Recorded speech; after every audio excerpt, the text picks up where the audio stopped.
Okay, in this video I'm going to quickly go through just the interface of Photoshop.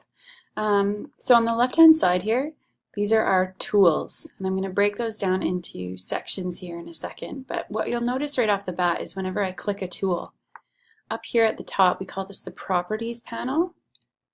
The Properties changes based on the tool that we have selected. So my brush tool, all of the settings for my brush tool would be found under here, my blend modes, my opacity, etc. My crop tool, the resolution, everything is set up under the Properties panel. In addition, on your Tools panel, if you see this little triangle, that usually means that there are tools underneath. So I can either press and hold down to reveal the other tools, or I can right-click to reveal the other tools. This little letter on the right-hand side is the keyboard shortcut. So if I were to press V on my keyboard, I'd get the Move tool. If I were to press B on my keyboard, I would get the Brush tool. V, B, and so on. Moving over to the other side, we have all of our panels. We have a collapsed set of panels here, so if I were to drag this guy out, we can see what those panels are. And also, these tabs all indicate panels. So if I want to know that I have one of them open, I can just, or if I want one of them open, sorry, I can just click on it and it will open that panel. If I want to collapse them, I double click and it will double click those panels. So why you want that is sometimes if you're working in layers, let's say, and you have a ton of layers happening down there, if I double click my layers, if I double click my other panels, it'll reveal all the space for all my layers. Okay, so going through the tools, I'm in a newer version of Photoshop. In a newer version of Photoshop, there'll be little lines that divide these sections of tools. So the first set of tools before the first line is our selection tools. So they don't do anything to our canvas. They simply move things or select things. So my Move tool, if I had something on my actual stage, get red here just so it looks different. Okay, so if I'm on this layer, my Move tool will move that around. My Marquee tool, these are set shape marquees. So if I grab this guy here, it'll grab a selection. If I now were to continue to select, it'll add to that selection because I had my additive selection feature on. If I just have the regular selection, it'll actually just move the selection. If I have this guy selected and I grab my Move tool, it'll actually cut that. My Lasso tools, they are the exact same thing as my Marquee Select, only I can actually just draw that area of the selection. Now we have our Quick Selection and our Magic Wand. These guys select colored pixels, and color can be white or black. Just the same hue pixel within an area of selected space based on your tolerance. Crop tool crops our image. And our Color Picker tool, wherever I click on my stage, on my artboard, down here you can see that my foreground and background color are changing based on what I'm clicking on. So those are our selection and move tools. If ever anything kind of defaults or grays out or you kind of don't know what you're doing, grab your Select and Move tool and that'll reset kind of if you've got a selection or if you've got your type tool selected. That's a good little trick to remember. Okay, so then down here in the next section of tools are mark making tools. So these guys, the healing tools, are really a lot about photography for the most part. If you're retouching faces, smoothing skin, removing something from a photograph, and so on. Our brush tool, these are all the types of brushes. Pencil, color replacement, again, is kind of more in photo editing. We'll get into that in the photography module. Clone stamp tool actually replicates things. Our art history and our history brush works with our history panel. Our eraser does exactly that. Gradient tools will create gradients. And then these two guys, they won't actually mark make necessarily, but they'll modify stuff that's already on your canvas. So a blur tool adjusting your properties up at the top, a blur tool will take the paint that you already have on your canvas, excuse me, as will your smudge tool, and it will manipulate that around, but it won't actually create new things. Same with your dodge tool and your burn tool. These guys are going to effectively lighten and darken paint that's on your page. Same with this sponge tool. So those are your mark making tools. Moving down, I'm going to just skip over these four for a quick sec, and I'm going to go down to these guys. The only ones that we're going to use are our pan and our zoom. So if I'm all the way zoomed in, our pan tool is what enables us to move around. But it's really inconvenient to have to jump back and you grab that tool. So if I've got my move tool selected and I'm working in a fine area with my brush, I don't want to have to continually grab the hand. So yes, there's a keyboard shortcut, the H and the R, but the easiest way would be to just actually hold spacebar, press and hold spacebar, and that activates that hand. Same thing with the zoom. I mean, clicking and zooming in or right-clicking and zooming out is not really an effective way to be navigating around the document. So I'm going to just grab another tool here. The best thing to do is either hold Alt and use the wheelie thing on your mouse. That will move you around, and then spacebar to pan around, or Control plus minus is another good option. In that kind of space, if you're using Control plus minus, another one to know is Control 0 will kind of neutralize it and get you back to home, so to speak. One cool feature, though, I will say, under the hand tool is the Rotate View tool. This is a really good feature for if you need to work on things kind of upside down, or if you're working on horizontal text and so on. It does not rotate your actual image. It literally is just like if you were working on a canvas, flipping the canvas upside down so you could work on it, flip on it sideways to work on it. In Illustration, it can be a really good handy tool. I'm just going to reset that for now. Okay, and then down at the bottom we have our color, our foreground color and our background color. Now foreground and background, I mean, generally speaking, your background color isn't going to affect anything in the background or anything just because it's named that.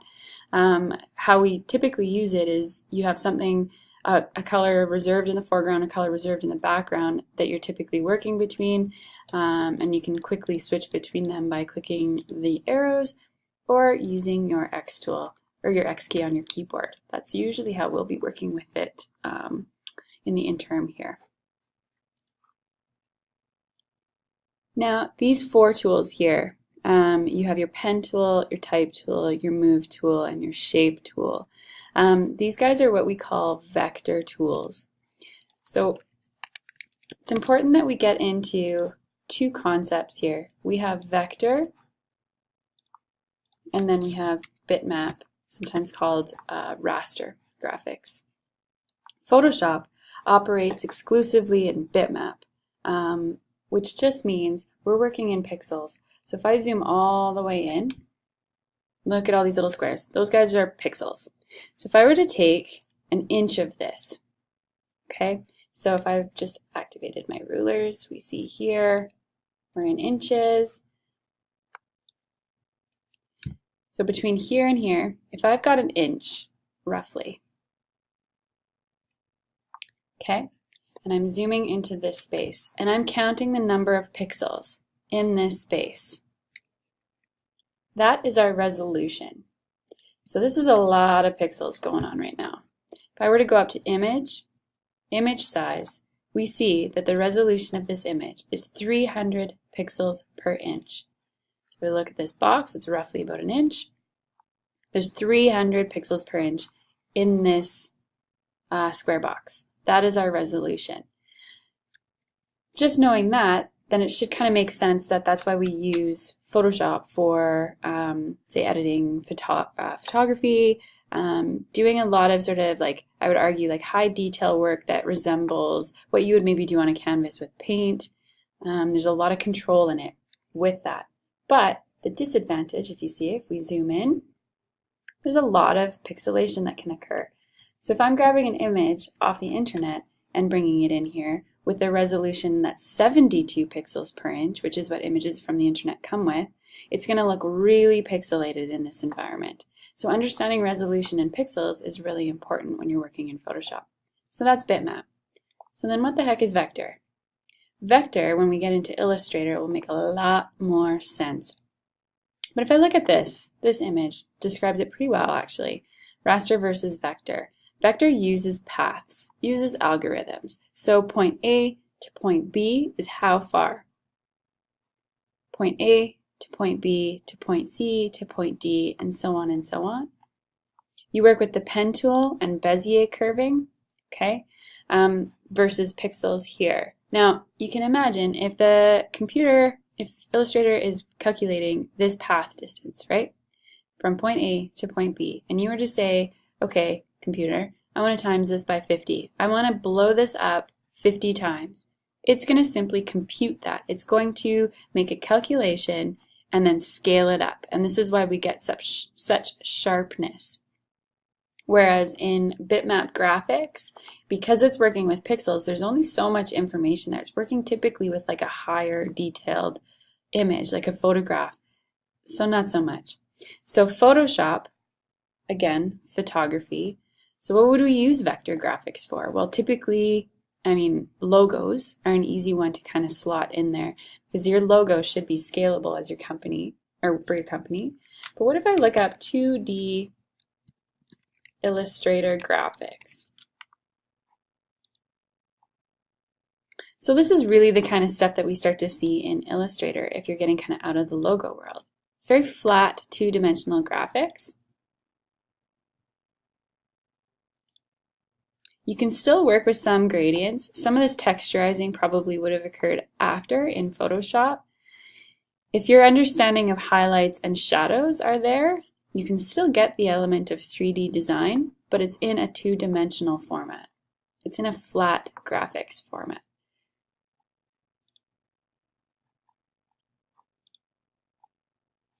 Versus Photoshop is going to be a lot more detailed, a lot more gradients, photography based usually.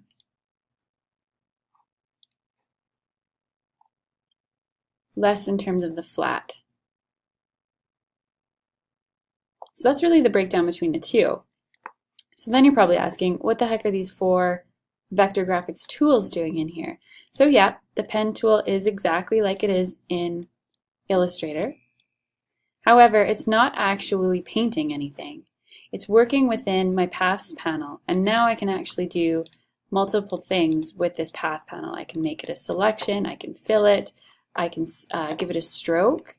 Okay, it's trying to create the same effect for some elements. So I could create a shape and make sure it's completely sharp, just like that vector graphics while I scale it. Once I save this as a Photoshop file, or export it as a JPEG, obviously everything gets pixelated once and for all again. But while you're working on it, it's working as a vector object. So this select and move tool really only works with moving our vector graphics. You can see that it's not really doing anything to my bitmap graphic that I created. Now our shape tool, really interesting. So I can make a selection in my properties panel for what method I want to draw it in. So if I'm on shape, once you get into Illustrator, this will make more sense, but there's a fill and a stroke width, a stroke type, etc., etc. If I draw this image, look what happens on my layer panel. I'm given all of these options. It's creating a new layer with this weird little icon. This is a vector icon. If I continue to draw, you can see that it's going to create a new layer every single time. Now, my select and move vector key works on this path. So again, once you've worked in Illustrator, this will make sense. These tools will completely make sense and how you work with them in Photoshop. Just going to delete these layers. But until then, you could work in pixels. Now we've already seen what path does. If I create something in path mode, it's going to create it in the work paths, not make any difference on my artboard. If I go into pixels,